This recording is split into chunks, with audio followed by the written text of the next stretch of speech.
Bonjour et bienvenue sur Vivre avec bon sens, le podcast qui bouscule les codes de notre santé. Je suis Joy Richez, fondatrice de Sérieusement Gourmand. Multiple et engagée, j'accompagne les entreprises et les particuliers vers une vie plus consciente et épanouissante.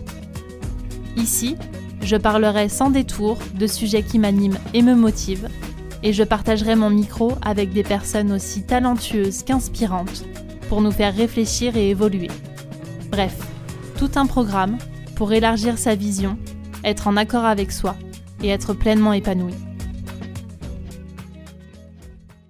Bonjour à tous et à toutes. Aujourd'hui, je vous emmène avec moi dans ma mini-série en toute intimité. Je vais vous partager la transition personnelle que je suis en train de vivre en ce moment. Alors avant toute chose, sachez que j'ai eu du mal à enregistrer ce premier épisode. Parce que j'avais peur d'être maladroite, de ne pas être comprise et de manquer de légitimité.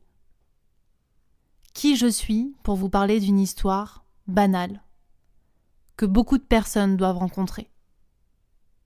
Et surtout, à quoi ça va vous servir? Alors je n'ai pas la réponse à cette question, mais j'ai une certitude, celle que les histoires des uns peuvent faire écho à celles des autres. Alors même si mon histoire n'a rien d'extraordinaire, même si parfois j'ai des propos maladroits, mal compris, le plus important pour moi, c'est de vous partager mes prises de conscience, mes émotions, mes réactions, mes compréhensions. Parce que finalement, c'est bien tout ceci qui peut vous parler, et peut-être vous permettre de prendre de la hauteur et de nourrir des réflexions sur vos propres situations. Gardez à l'esprit pour chacun des épisodes que je vous livre ma réalité, avec ma perception du monde, de la situation, avec mes filtres, mes blessures, mes émotions, mes doutes, qu'il n'y a rien de bien ou mal, que je n'ai pas raison et que les autres ont tort. C'est simplement comment j'ai vécu les choses. Et je crois que la difficulté que j'ai rencontrée pour ce premier épisode se situe exactement ici. Celle de vous livrer, en toute authenticité, sans filtre, ce qui se passe à l'intérieur de moi. Alors si vous êtes prêts à plonger avec moi dans ma tête, dans mon cœur, dans mes émotions, et à vivre pas mal de turbulences, eh bien c'est parti, on y va. Pour commencer, on va remonter un petit peu dans le temps. On est en janvier 2021, un vendredi, et on s'apprête à partir en Tanzanie. C'est mon conjoint, avec qui je partage ma vie depuis 11 ans, et moi. Ce voyage de 3 semaines, entre dépaysement, plage, rencontres, je le prépare depuis des mois avec minutie. Alors ce matin-là, lorsque je me suis réveillée, j'avais une sensation toute particulière. Celle qui mélange stress, joie, excitation, qui me rendrait presque comme invincible. Bon, cette sensation est de courte durée, puisque à 10h, je reçois un mail qui me dit que notre vol est annulé.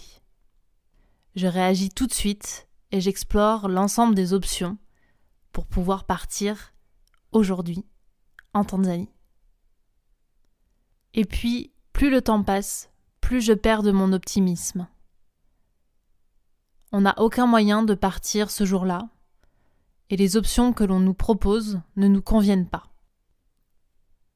Finalement, on décide d'annuler le voyage. Et cette décision, elle ne me convient pas du tout. Elle me renvoie au fait que je ne contrôle rien, que tout ce que j'avais prévu n'arrivera pas, et elle me plonge dans une profonde tristesse, que sur le coup, je ne comprends pas. Ce n'est que quelques jours plus tard que je comprendrai ce que signifiait ce voyage. Il représentait une bouffée d'air frais, une sortie de quotidien, une sortie de routine. Il nous permettait de nous évader, de nous retrouver, nous et notre couple. Et lorsque l'on décide de ne pas partir, c'est tout ça qui s'effondre. C'est toutes mes projections qui s'arrêtent. Et c'est à partir de ce moment-là que commence pour moi une grande remise en question. Je commence par m'interroger sur le fait de devoir attendre ce genre d'événement pour pouvoir sortir du quotidien, pour avoir cette bouffée d'air frais, pour que l'on puisse se retrouver. Est-ce que finalement c'est normal de parfois se sentir oppressé, comme sous pression dans notre quotidien, et de devoir attendre ce genre de moment suspendu, hors du temps, pour pouvoir se sentir libre, pleinement épanoui? Ce couple dans lequel je suis depuis que j'ai 19 ans, est-ce qu'il correspond à qui je suis aujourd'hui? Est-ce que c'est moi qui me suis adaptée à ce couple, ou est-ce que ce couple a évolué avec moi? En fait, est-ce que je suis bien alignée avec ce que je suis en train de vivre? Ces questionnements, ils vont me faire rentrer dans une première phase, celle de l'ambivalence. En gros, un gros bordel mental. Cette phase, elle engendre l'intervention de différents personnages à l'intérieur de moi. Il y a d'abord Monsieur Stable. Alors je ne sais pas pourquoi c'est un monsieur, mais c'est comme ça que je l'imagine. Lui, il ne veut absolument pas de changement, donc pour lui, tout est normal. Pour lui, la monotonie dans un couple au bout de 11 ans, un classique. La routine qui s'installe, c'est logique. Et le fait d'attendre des événements extérieurs pour avoir cette bouffée d'air frais et se sentir pleinement épanoui, c'est tout à fait normal. À côté de lui, il y a Madame Rebelle, qui évidemment n'est pas du tout d'accord avec lui. Elle, ce qu'elle veut, c'est de la folie, de la spontanéité. Et ça, à chaque instant. Que ce soit au bout de 11 ans, dans le quotidien ou dans des moments suspendus. En gros, elle veut vivre une vie de dingue, tout le temps. Je n'oublie pas évidemment l'intervention de Madame Principe, qui ne veut pas sortir de la norme familiale, sociétale, conjugale. Et s'ajoute à cette grande famille d'autres personnages qui évidemment vont essayer de convenir à l'un et à l'autre, et surtout à moi, quand même. Voyant que c'était vraiment un gros bazar à l'intérieur de moi, j'ai décidé d'en parler avec des vraies personnes. Alors pour commencer, avec mon conjoint. Puis avec des amis. Et finalement, chacun n'a fait que rajouter des questionnements sur des questions déjà existantes. Alors qu'en fait, au fond de moi, je sais très bien que s'il y a des doutes, il n'y a pas de doute. Et à ce moment-là, en plein marasme mental, je n'ai absolument pas conscience que mon corps, lui, a déjà pris sa décision. Alors ça peut vous paraître étrange, mais si j'avais écouté mes tripes, mon intuition, j'aurais évité tous ces questionnements, tous ces scénarios mentaux. Parce que je savais, au plus profond de moi, ce qui était juste. Et puis arrive le lundi, où sur le bout du canapé, on finit par lâcher cette question. Bon, qu'est-ce qu'on fait? On se sépare? Cette question, elle a fait taire immédiatement toutes les voix dans ma tête. Déjà parce qu'il fallait se concentrer sur la réponse, et aussi parce que ça y est, on y était. On était exactement à l'endroit où il fallait être. Et là, s'installe comme un consensus interne entre mon corps, ma tête et mes émotions. Comme quoi, c'est le moment d'être honnête envers soi-même. Et après la discussion la plus honnête de toute notre relation, je crois, on décide de mettre fin à nos 11 ans d'histoire. Et bien que la décision soit prise avec beaucoup de sérénité, de respect et d'amour, la suite, elle est commune à toutes les ruptures. Elle est douloureuse. Parce qu'il faut sortir de sa zone de confort, se créer de nouveaux repères, parce qu'il faut se confronter aux souvenirs, aux autres, à soi. Pour commencer, mon cerveau m'a proposé 11 ans de souvenirs, riches d'amour, de rire, de moments incroyables, pour me faire douter. En vérité, ce n'est pas mon cerveau qui m'a proposé ça, c'est mon ego. Celui qui se nourrit de peur, de manque, et qui voulait revenir à cette stabilité qu'il connaît si bien. Sa seconde stratégie, justement, après les souvenirs, c'est de me proposer des peurs, pour me faire vaciller. Attention, tu vas te retrouver toute seule, voire même tu vas finir ta vie toute seule. Et puis tu sais, à ton âge, c'est compliqué de retrouver quelqu'un. Et puis c'est quand même plus facile à deux, pour le logement, pour la stabilité financière. Tu vas devoir tout reconstruire, repartir de zéro. Là aujourd'hui, t'as une stabilité, mais demain, qu'est-ce que tu vas devenir ? Et qu'est-ce que vont en penser les gens ? À ce moment-là, ce que je ressens, c'est un trou béant dans le ventre. Comme si on avait retiré une partie de moi. En fait, c'est pas une partie de moi qu'on retire. C'est simplement un poids, une dépendance, un lien, une habitude, et qui me permet de me confronter à moi-même et de me regarder pleinement en face. Et d'ailleurs, concernant le sujet du vide en soi, je vous invite à regarder la vidéo de Frank Lobvé qui en parle de façon très juste. Le plus difficile, juste après la prise de décision, c'est de se détacher de tout ce qui était. De recommencer à penser et à agir en je et non plus en nous.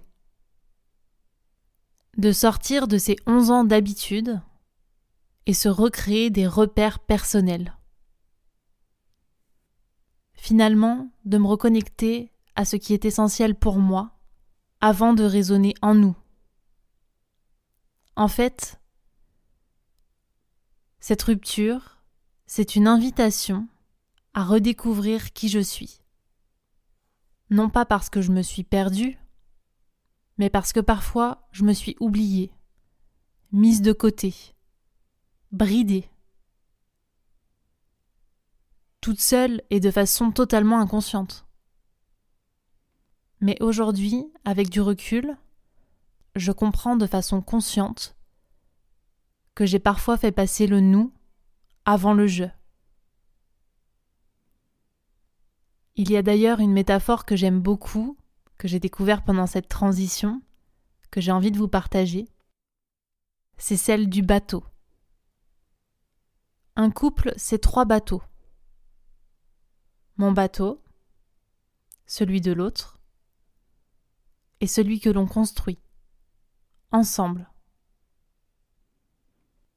Ce n'est pas moi qui vais sur le bateau de l'autre, ou l'autre qui vient sur mon bateau, pour n'en faire qu'un. Ou nous deux qui nous retrouvons sur le 3e bateau, en abandonnant le nôtre. Il y a vraiment 3 structures distinctes. Et aujourd'hui, ce que je comprends, pour moi, et de ma relation, c'est que j'ai un petit peu abandonné mon bateau. Soit pour aller sur le 3e, soit pour aller sur celui de l'autre, ou alors pour laisser l'autre venir sur le mien, peu importe. Dans tous les cas, je n'ai pas pris suffisamment de temps pour regarder les fissures qu'il pouvait y avoir sur mon bateau. Les choses à réparer, à rénover, à réinventer, à apprécier. Et peut-être qu'il y a des traversées à faire en tant que capitaine principal, sans autre barque ou paquebot attaché. Ce que je comprends, grâce à cette métaphore, c'est que le bonheur, il doit venir de moi, qu'il se joue entre moi et moi. Je ne peux pas l'attendre des autres, je ne peux pas le récupérer des autres, et je ne peux même pas le créer avec l'autre, tant qu'il n'existe pas pleinement, complètement, à l'intérieur de moi. Tout comme je ne peux pas attendre des événements extérieurs qu'ils viennent nourrir ce que je dois chérir de l'intérieur. C'est en tout cas ce que je comprends aujourd'hui. Le voyage en Tanzanie, finalement, c'est l'un des plus beaux voyages que j'ai fait sans même me déplacer. C'est celui qui me ramène chez moi, vers moi. Dans les prochains épisodes, je vous parlerai de ma relation avec les autres, de solitude, de ma vision du couple, de l'amour. En fait, je vous emmènerai avec moi sur mon bateau, pendant ma traversée. Et je vous partagerai ce que je découvre, ce que je comprends, chez moi, chez les autres. Et bien que dans cette traversée, il y ait des vagues, parfois c'est calme, apaisant et même ressourçant. Ma conclusion pour ce premier épisode, c'est que rien n'arrive par hasard. Sans annulation de vol, il n'y a pas de remise en question. Sans remise en question, il n'y a pas de rupture. Et sans rupture, il n'y a pas de reconnexion à qui je suis profondément. Alors finalement, est-ce qu'il n'y a pas que des cadeaux cachés derrière ce que nous vivons ? Je vous remercie infiniment pour votre écoute. Si ce premier épisode de la mini-série En toute intimité vous a plu, n'hésitez pas à le partager ou à me laisser un commentaire. Et je vous donne rendez-vous très vite pour la suite. En attendant, prenez soin de vous.